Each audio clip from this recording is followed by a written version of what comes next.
Hello everyone, welcome to our channel.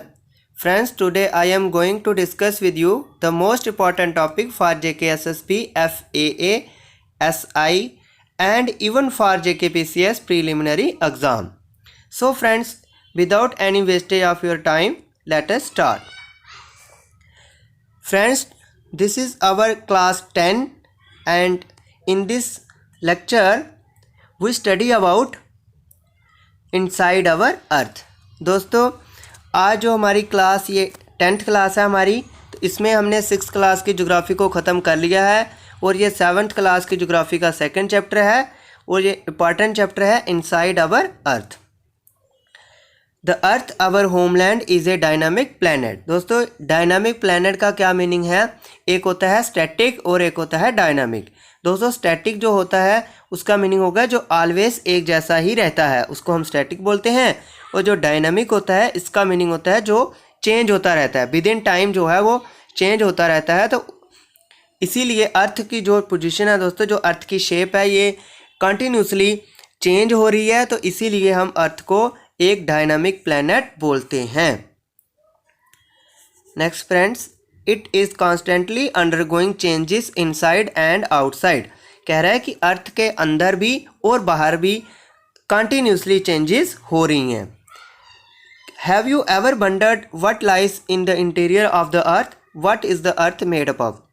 क्या आपने कभी सोचा है कि अर्थ किसकी बनी हुई है या अर्थ के अंदर क्या है? तो चलिए दोस्तों, अगर आपको नहीं सोचा है तो अब सोच लेते हैं और मैं आपको बताता हूँ कि अर्थ हमारी किसकी बनी हुई है। Interior of the earth, just like an onion. दोस्तों, ओनियन सभी ने देखा होगा। Just like an onion the earth is made up of several concentric layers with one inside another. कह रहा है कि ओनियन की तरह अर्थ जो है वो बनी हुई है सेवरल कंसेंट्रिक। कंसेंट्रिक का मीनिंग होता है दोस्तों, ऐसे सर्कल्स को हम कंसेंट्रिक बोलते हैं जिनका सेंटर सेम होता है। तो concentric layers one inside another. The upper most layer, जो सबसे ऊपर वाली लेयर है अर्थ की, उसको हम क्रस्ट बोलते हैं। जो सबसे ऊपर वाली लेयर है उसको हम क्रस्ट बोलते हैं। इट इज़ थिननेस, ये तीनों लेयर से सबसे जो पतली लेयर है वो क्रस्ट ही है। It is about 35 kilometre on the continental masses and only 5 kilometre on the ocean floor. यानी जो समुंदर के नीचे वाली क्रस्ट होती है वहाँ पे इसकी जो विड्थ रहती है वो ओनली 5 किलोमीटर रहती है और कॉन्टिनेंटल क्रस्ट यानी लैंड मासिस पे इसकी जो डेप्थ है वो 35 किलोमीटर रहती है। Next friends, the main mineral constituents of the continental masses are. जो हमारी कॉन्टिनेंटल मासिस हैं वहाँ पे कौन कौन से मिनरल पाए जाते हैं? वहाँ पे सिलिका और एल्यूमिना पाए जाते हैं और इसीलिए जो हमारी कॉन्टिनेंटल क्रस्ट है इसको हम साइल बोलते हैं। क्या बोलते हैं दोस्तों? साइल बोलते हैं। SI for silica and AL for alumina.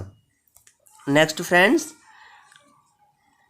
And the oceanic crust, जो समुंदर के नीचे वाली क्रस्ट है वहाँ पे क्या क्या पाया जाता है? वहाँ पे पाया जाता है, वहाँ पे हमारा सिलिका और मैग्नीशियम और सिलिका जो मिनरल हैं ये वाले मिनरल ओशनिक क्रस्ट में पाए जाते हैं। ओशनिक क्रस्ट का मीनिंग हो गया समुंदर के नीचे वाली क्रस्ट। तो इसीलिए हम जो ओशनिक क्रस्ट है उसको हम सीमा बोलते हैं। सीमा का क्या मीनिंग हो गया friends? SI for silica and MA for magnesium. Next friends, just beneath the crust, और जस्ट सिर्फ क्रस्ट के नीचे हमारी मेंटल लेयर है और जिसकी जो डेप्थ है extends up to a depth of 2900 kilometre. जो हमारी मेंटल है उसकी डेप्थ कितनी है? 2900 किलोमीटर बिलो द क्रस्ट। अब दोस्तों ये इंपॉर्टेंट पॉइंट आगे ये मैंने लिखे हुए हैं। तो सबसे जो हमारी डीपेस्ट माइन है वर्ल्ड में, पूरी दुनिया में जो सबसे डीपेस्ट माइन है साउथ अफ्रीका में है और ये 4 किलोमीटर डीप है। It is about 4 kilometre deep. In search for oil engineers have dug a hole about 6 kilometre. Oil की सर्च करने के लिए, खोज करने के लिए इंजीनियर ने एक होल डग किया हुआ है, जिसकी जो डेप्थ है वो 6 किलोमीटर है। कितनी है friends? 6 kilometre. To reach to the centre of the earth, कहते हैं कि अर्थ के सेंटर में पहुंचने के लिए, विच इज़ नॉट पॉसिबल। ये दोस्तों सिर्फ अज्यूम किया हुआ है, अर्थ के सेंटर में पहुंचना पॉसिबल नहीं है, क्योंकि वहाँ पे प्रेशर और हीट जो है वो बहुत ज़्यादा है। You will have to dig a hole 6000 kilometre deep on the ocean floor. Ocean floor पे भी, यानी ओशन के नीचे जो क्रस्ट होती है वहाँ पे आपको 6 किलोमीटर का डीप होल जो है वो डग करना पड़ेगा, फिर आप अर्थ के सेंटर में पहुंच सकते हो। लेकिन ये इन्होंने सिर्फ हमें डेप्थ बताई हुई है, अर्थ के सेंटर में पहुंचना पॉसिबल नहीं है। चलिए नेक्स्ट फ्रेंड्स, अब मैं आपको बताता हूं कि ये जो मैं लेयर्स की बात कर रहा हूं, फिगर से आपको समझाने की कोशिश करूंगा। तो फ्रेंड्स, जो सबसे इनर मोस्ट लेयर है, ये जो सबसे इनर मोस्ट लेयर है, इसको हम बोलते हैं कोर। इसको हम कोर बोलते हैं। और जो सबसे ऊपर वाली लेयर है, इसको हम क्रस्ट बोलते हैं। और जो इसके नीचे है, ये है हमारी मेंटल। तो फ्रेंड्स, यहाँ से आपको तीनों लेयर्स पता चल गए। और ये हो गया अर्थ का सेंटर। ये यहाँ पे हो गया अर्थ का सेंटर। चलिए फ्रेंड्स, नेक्स्ट दोस्तों, जो मैं कॉन्टिनेंटल क्रस्ट और ओशैनिक क्रस्ट की बात कर रहा हूँ, तो वो समझ लो दोस्तों। जैसे ये है माउंटेन्स, ये माउंटेन्स हैं, ये सपोज करो ये वाली माउंटेन्स हैं। तो यहाँ पे ये जो माउंटेन्स के वाली क्रस्ट है, यहाँ प्लेन लैंड मासेस पे जो क्रस्ट है, उसको हम कॉन्टिनेंटल क्रस्ट बोलते हैं। और ये ओशन है, तो ओशन के जो नीचे क्रस्ट है ये वाली, इसको हम बोलते हैं oceanic crust. I hope friends आपको क्लियर हो गया होगा। चलिए हम आगे चलते हैं। द इनर मोस्ट लेयर, कहता है जो सबसे अंदर वाली लेयर है, उसको हम कोर बोलते हैं। विद ए रेडियस, और हमारे रेडियस कितना है? रेडियस है with A radius of about 35 kilometre. यानी जो मेंटल थी उसकी कितनी बिड्थ थी? 2900 किलोमीटर। जो कोर की बिड्थ है वो कितनी है? 3500 kilometre. It is mainly made up of, और जो हमारी कोर है वो किसकी बनी हुई है? It is mainly made up of निकल एंड आयरन। जो हमारी कोर है वो निकल और आयरन की बनी हुई है, और इसीलिए हम इसको नाइफ बोलते हैं। Ni फॉर निकल एंड Fe फॉर फेरस, और फेरस का मीनिंग आपको पता है आयरन होता है। The central core has very high temperature and pressure. दोस्तों, मैंने अभी आपको बताया कि अर्थ के सेंटर में पहुंचना पॉसिबल नहीं है। वो क्यों नहीं है? क्योंकि अर्थ के सेंटर में टेम्परेचर और प्रेशर बहुत ज़्यादा है। The crust forms only 1%। दोस्तों, ये भी पॉइंट इंपॉर्टेंट है कि जो हमारी क्रस्ट है वो ओनली पूरी अर्थ का 1% वॉल्यूम जो है वो 1% वॉल्यूम जो है अर्थ का बनाती है, और 84% जो वॉल्यूम है अर्थ का वो मेंटल लेयर बनाती है, और 15% जो वॉल्यूम है अर्थ का वो हमारी कोर बनाती है।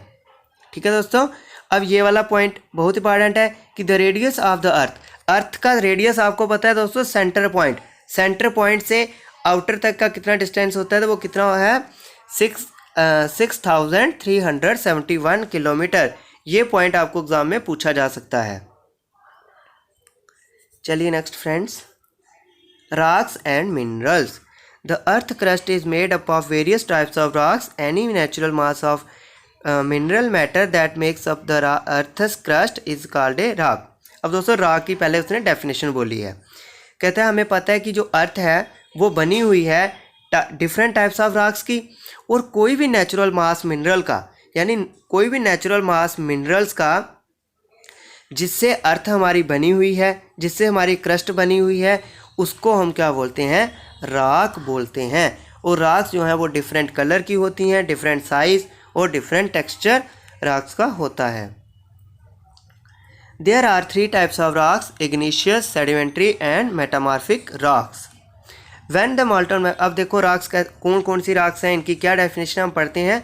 कहते हैं जब मॉल्टन मैग्मा जो है वो ठंडा होता है तो solid it solidifies to make a rock, it become solid तो राख दस फॉर्म्ड आर कॉल्ड इग्निशियस राख। जब मैग्मा के ठंडा होने से जो राख्स बनती हैं उन राख्स को हम एग्निशियस राख्स बोलते हैं। They are also called primary rocks. वो जो ये सबसे पहले राख्स बनती हैं तो इसीलिए हम इनको, ये फर्स्ट स्टेज में राख बनती है मैग्मा से, तो इसीलिए हम इनको प्राइमरी राख्स बोलते हैं। There are two types of igneous rocks, intrusive and extrusive igneous राख्स।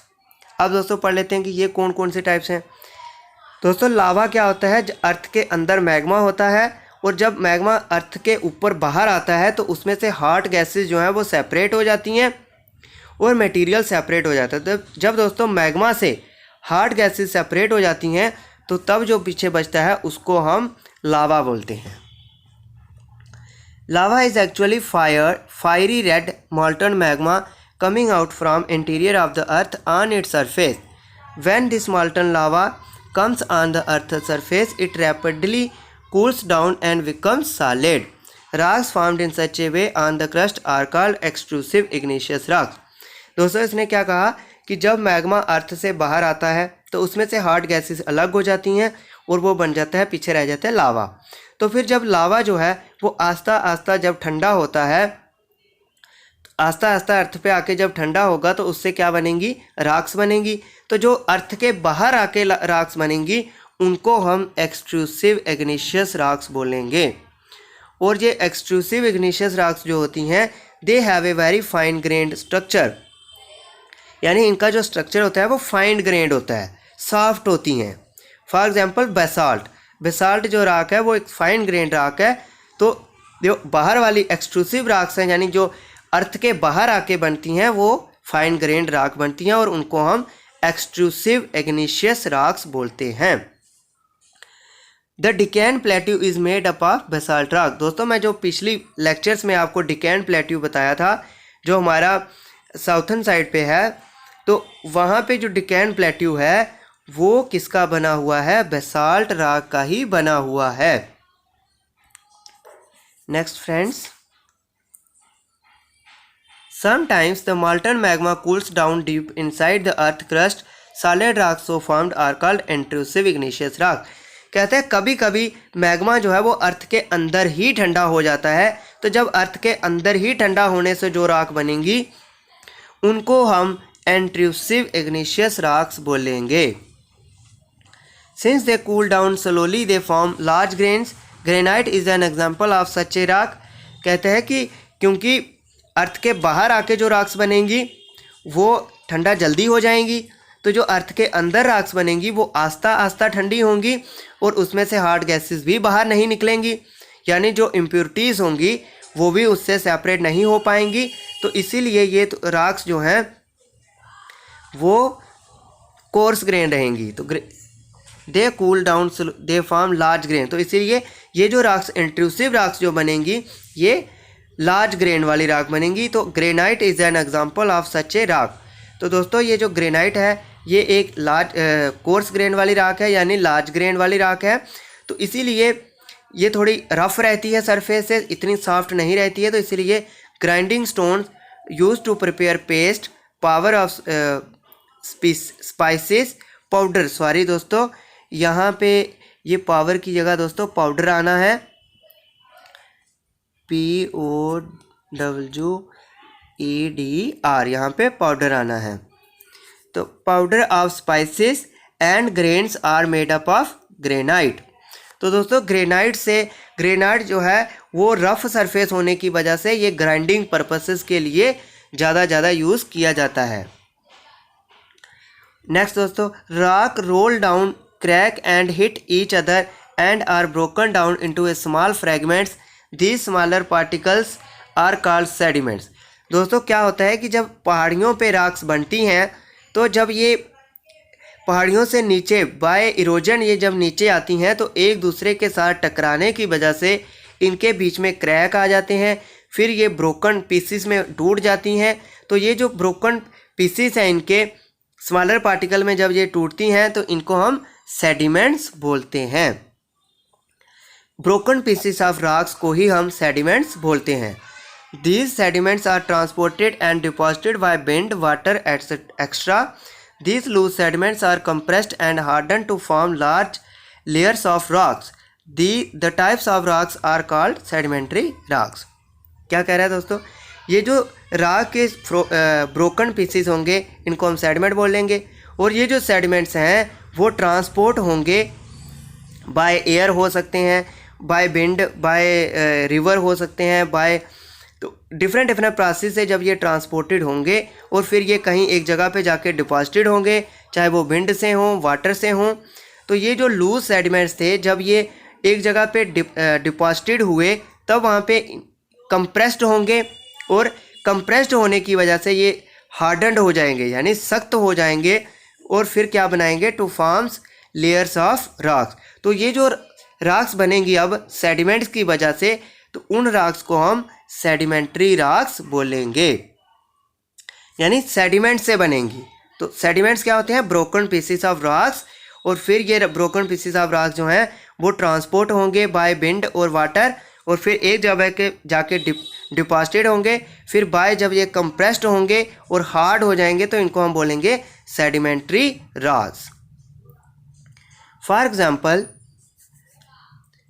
Sandstone जो है वो बना हुआ है ग्रेन्स ऑफ सैंड। दोस्तों सैंड सभी को पता है, और सैंडस्टोन जो है वो एक सेडिमेंट्री रॉक है, और सैंडस्टोन किसका बना हुआ है, ग्रेन्स ऑफ सैंड का। These rocks may also contain fossils of plants, animals and other microorganisms that once lived on the earth। कहता है कि ये जो रॉक्स हैं ये इनमें फॉसिल भी होते हैं, इन रॉक्स में, सेडिमेंट्री रॉक्स में हमारे फॉसिल पाए जाते हैं, और अदर माइक्रो ऑर्गेनिज्म भी जो कभी अर्थ पे जिंदा हुआ करते थे वो भी इन सेडिमेंट्री रॉक्स में पाए जाते हैं।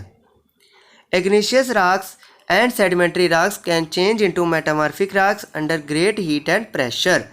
Igneous rocks और sedimentary rocks जो हैं वो metamorphic rocks में चेंज हो जाती हैं जब उनको ग्रेट हीट और प्रेशर मिलता है। फॉर एग्जाम्पल क्ले जो सेडिमेंट्री रॉक है वो चेंज हो जाती है इनटू स्लेट में, और स्लेट मेटामॉर्फिक रॉक हो गई। लाइमस्टोन जो है सेडिमेंट्री रॉक है, ये चेंज हो जाता है मार्बल में, तो मार्बल जो है वो मेटामॉर्फिक रॉक है। फ्रेंड्स इग्निशियस जो है वो एक लैटिन वर्ड है, इग्निस, लैटिन वर्ड इग्निस, और इग्निस का मीनिंग है फायर, यानी इग्निशियस रॉक्स मैग्मा फायर की तरह बाहर निकलता है तो उसी से बनते हैं, तो इसलिए इनको हम इग्निशियस रॉक्स बोलते हैं। तो सेडिमेंट्री जो है वो एक लैटिन वर्ड है सेडिमेंटम, सेडिमेंटम, और जिसका मीनिंग है, सेडिमेंटम का मीनिंग है सेटल डाउन, यानी स्मॉलर पार्टिकल का सेटल डाउन से ही सेडिमेंट्री रॉक्स बनती हैं। अब मेटामॉर्फिक रॉक जो है वो ग्रीक वर्ड है जिसका मीनिंग है चेंज ऑफ फॉर्म, यानी सेडिमेंट्री रॉक की जब फॉर्म चेंज होती है तो फिर ही मेटामॉर्फिक रॉक्स बनती हैं, तो इसीलिए हम इनको मेटामॉर्फिक रॉक्स बोलते हैं। फॉसिल्स, अब दोस्तों फॉसिल का मैंने ऊपर कंसेप्ट यूज़ किया, तो फॉसिल्स क्या होते हैं बता देता हूँ। The remains of dead plants and animals trapped in the layer of the rocks are called fossils. जो रिमेन्स थे, बचे हुए रिमेन्स होते हैं डेड प्लांट्स के, डेड एनिमल्स के, जो लेयर्स ऑफ रॉक्स के बीच में ट्रैप्ड होते हैं, उनको हम फॉसिल्स बोलते हैं। अब दोस्तों मिनरल की हम ऊपर बात कर रहे हैं कि जो रॉक्स हैं वो मिनरल के मासिस हैं, तो मिनरल्स क्या होते हैं, any naturally occurring substance which has some physical properties and definite chemical composition, उसको हम क्या बोलते हैं, मिनरल्स बोलते हैं। ऐसी कोई नेचुरली ऑकरिंग सबस्टेंस जिसकी कुछ फिजिकल प्रॉपर्टीज़ हों और केमिकल कंपोजिशन डेफिनेट हो, उसको हम मिनरल बोलते हैं। फ्रेंड्स फिजिकल प्रॉपर्टी में आता है physical properties such as streak हो गई, lustre, hardness, appearance, colour, fracture, ये सब इसकी जो हैं वो फिजिकल प्रॉपर्टी में आती हैं। नेक्स्ट फ्रेंड्स, दोस्तों ये बहुत ही इंपॉर्टेंट क्वेश्चन है, किसी भी एग्ज़ाम में आपको पूछा जा सकता है कि जो रेड फोर्ट है हमारा, जो लाल किला है दिल्ली में, ये किसका बना हुआ है, तो ये क्वेश्चन पेपर में बहुत इंपॉर्टेंट बन जाता है। तो ये सैंडस्टोन का बना हुआ है। तो दोस्तों सैंडस्टोन को कौन सी रॉक थी, सैंडस्टोन जो है वो सेडिमेंट्री राख थी। तो ताजमहल किसका बना हुआ है? ताजमहल जो है वो मार्बल का बना हुआ है। तो मार्बल कौन सी राख थी? मार्बल मेटामॉर्फिक राख थी। दोस्तों ये दो इंपॉर्टेंट पॉइंट थे, ये मैंने आपको बता दिए। चलिए आगे चलते हैं। Rocks are very useful to us. The hard rocks are used for making roads, houses and buildings. Process of formation of rocks is known as lithification. वो प्रोसेस जिस प्रोसेस से रॉक्स बनते हैं उस प्रोसेस को हम लिथिफिकेशन बोलते हैं। दोस्तों the hard rocks are used for making roads, ये आपको समझ आ गया है। You will be surprised to know that one type of rock changes to another type under certain conditions in a cyclic manner. This process of transformation of the rocks from one to another is known as rock cycle. दोस्तों मैंने अभी आपको ऊपर समझाया कि कैसे igneous rocks पहले बनती हैं मैग्मा से, फिर इग्निशियस रॉक्स टूटती हैं पीसेस में, फिर वो ट्रांसपोर्ट होती हैं और एक जगह डिपॉजिट होकर सेडिमेंट्री रॉक्स बन जाती हैं। फिर सेडिमेंट्री रॉक्स जब under great heat and pressure जो है वो under great heat and pressure जो है वो उसके किस में चेंज हो जाती हैं? मेटामॉर्फिक रॉक में चेंज हो जाती हैं। तो ये जो उनकी अपनी अपनी रॉक्स जो है फॉर्म चेंज कर रही हैं, igneous to sedimentary, sedimentary to metamorphic, तो इस साइकिल को हम रॉक साइकिल बोलते हैं। Next friends, You have already learnt when molten magma cools, it solidifies to become igneous rocks. These igneous rocks are broken down into small pieces that are transported and deposited to form sedimentary rocks. ये मैंने ऊपर समझा दिया दोस्तों, सारा वही लिखा हुआ है दोबारा मैंने। When the igneous and sedimentary rocks are subjected to heat and pressure, they change into metamorphic rocks. The metamorphic rocks which are still under great heat and pressure melt down inside the earth to form molten magma. ये दोस्तों समझ लो, कहते हैं कि जब igneous rocks और sedimentary rocks अर्थ के अंदर ग्रेट हीट और प्रेशर में दोबारा उनको ग्रेट हीट और प्रेशर मिलेगा, तो जो मेटामॉर्फिक रॉक हैं वो दोबारा अर्थ के अंदर मैग्मा में चेंज हो जाएंगी और ये मैग्मा दोबारा अर्थ के बाहर आएगा, फिर इग्निशियस रॉक्स बनेंगी। तो ये सारा प्रोसेस जो है वो चलता रहता है। Rocks are made up of different minerals.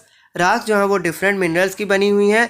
Minerals are naturally occurring substances which have certain physical properties and definite chemical composition. तो मिनरल की डेफिनेशन मैंने आपको बता दी है। और रॉक्स जो है वो डिफरेंट मिनरल्स की बनी हुई हैं, यानी एक रॉक में दो से ज़्यादा भी डिफरेंट मिनरल्स पाए जाते हैं। Minerals are very important for humankind. Some are used as fuels, for example coal, natural gas and petroleum. Mineral जो है हमारे लिए बहुत इंपॉर्टेंट है। तो बहुत सारे मिनरल जो है हम डेली लाइफ में यूज़ करते हैं, जैसे कूल हो गया, नेचुरल गैस हो गई और पेट्रोलियम हो गया। They are also used in industries, iron, aluminium, gold, uranium, extra in medicine, in fertilizers, etc. तो जो हमारे मिनरल्स हैं ये बड़ी सारी जगहों पे यूज़ किए जाते हैं। दोस्तों अब आपको रॉक साइकिल की डायग्राम दिखा देता हूँ। ये दोस्तों सबसे पहले अर्थ के इनसाइड मैग्मा है, ये वाला, ये अर्थ के इनसाइड मैग्मा है। मैग्मा ऊपर आया बालकनों से, तो ये जो बालकनिक इरप्शन हुई तो यहाँ से बन गई इग्निशियस रॉक। फर्स्ट स्टेज ये आई, फिर इग्निशियस रॉक्स जब बनी, ये बन गई इग्निशियस रॉक्स। फिर इग्निशियस से सेडिमेंट्री बनी, ब्रोकन पीसीज यहाँ पे दिखाए हुए हैं, ब्रोकन पीसीज हैं ये सेडिमेंट्स। फिर ये ट्रांसपोर्ट होंगे तो फिर ये आके बन गई सेडिमेंट्री रॉक्स। फिर सेडिमेंट्री रॉक्स को जब अंडर ग्रेट हीट और प्रेशर मिला तो ग्रेट हीट और प्रेशर की वजह से बन गई मेटामॉर्फिक रॉक।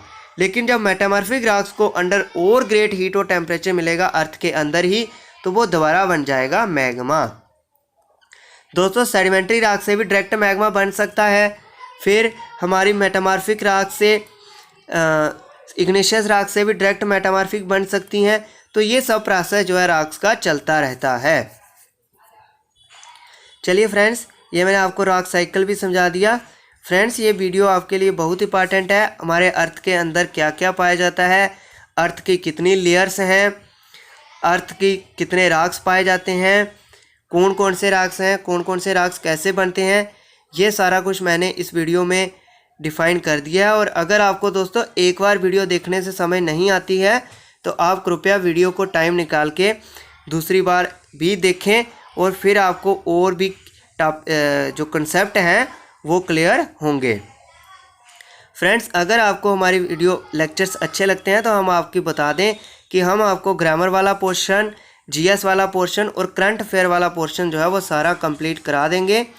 सिर्फ आप बने रहिए हमारे चैनल के साथ।